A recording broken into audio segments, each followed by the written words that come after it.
Messieurs, je ne doute pas de votre sensibilité, de votre honneur et de votre probité. Et j'ai jugé par le vif intérêt que vous semblez prendre à cette affaire que je ne compromettrai pas Suzanne Simonin en m'adressant à vous. Mais il n'est pas à présumer que vous vous déterminiez à changer son sort sans savoir qui elle est. Et c'est ce motif qui me résout à vaincre son amour-propre et sa répugnance en entreprenant ce témoignage où je peindrai une partie de ce moment.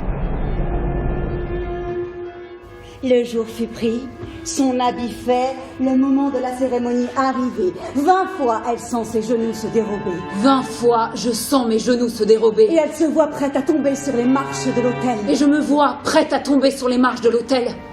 Je n'entends rien, je ne vois rien, je suis stupide. Je ne veux pas être religieuse et je ne le serai pas. Je ne veux pas être religieuse et je ne le serai pas. Je ne veux pas être religieuse et je ne le serai pas. Mais le voici pourtant arrivé, ce moment où il s'agit de montrer si elle sait se tenir parole. Le jour est pris pour sa profession.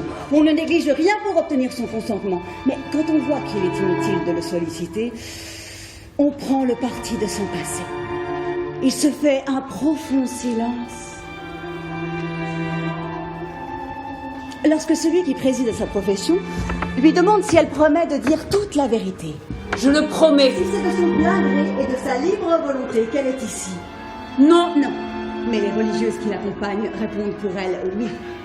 Si elle promet à Dieu chasteté, pauvreté et obéissance. Non. Faire vœu de pauvreté, c'est s'engager par serment à être paresseux et voleur. Faire vœu de chasteté, c'est promettre à Dieu l'infraction constante de la plus sage et de la plus importante de ses lois. Faire vœu d'obéissance, c'est renoncer à la prérogative inaliénable de l'homme. La liberté